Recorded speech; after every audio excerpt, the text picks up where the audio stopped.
Hello အားလုံးပဲမင်္ဂလာပါရှင်ပြည်လျာအခုတကယ်တဘာဝအရာတာတွေတီးဆွမ်းနိုင်နေပေါ့နော်တကယ်စပမှုတွေအများကြီးရှိတယ်လေကြောက်နေရပေါ့နော်အဲ့နေရာလေးကတော့ပြအများကြီးလည်းသဘောကျတယ်ပြပေါ့နော်ရှင်တို့ကကြတော့ပေါ့နော်တင်ထားလို့ရှိရင်ဒီ Facebook တို့ပေါ့နော်အခြားဒီ social media ကနေပြီးတော့ဒီမြင်မဲမြင်ပူတာပေါ့နော်အခုတော့တကယ်ကိုယ်တိုင်ရောက်တဲ့ခါကျတော့ဒီတကယ်လည်းအများကြီးလည်းစိတ်လည်းပျော်ရွှင်ရတယ်တကယ်လည်းနေရာကောင်းလေးလည်းဖြစ်တယ်တကယ်လည်းအရန်လှပတယ်တကယ်လည်းလှပပြီးတော့ပေါ့နော်တဘာဝအရသာတကယ်ကိုမှဒီအပြည့်ဝတကယ်ရစီပေါ့နော်တပ်ပုံရိုက်လို့ရတဲ့နေရာတွေလည်းအများကြီးရှိတယ်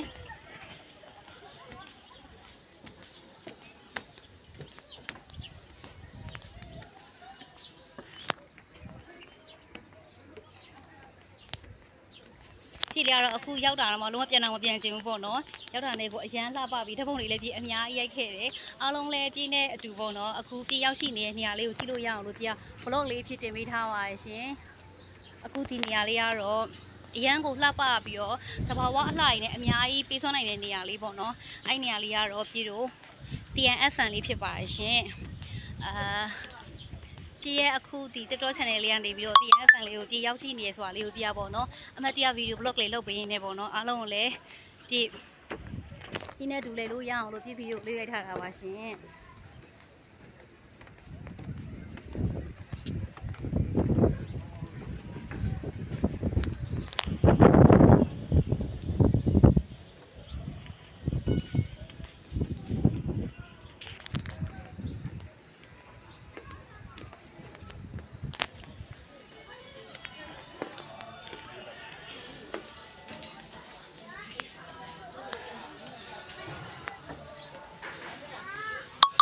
ဒီ restaurant ပေါ့နော်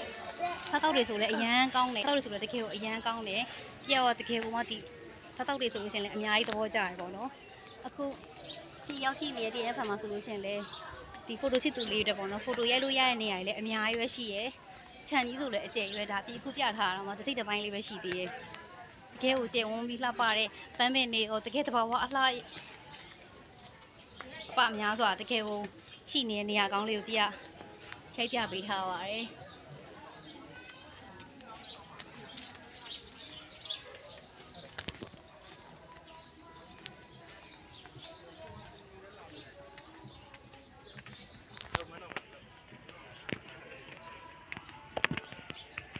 ဒီဘက်မှာဆိုလို့ရှိရင်အခုဒါကြာပန်းလေးတွေပေါ့နော်ကြာကန်လေးဗီဒါပန်းလေးတွေရော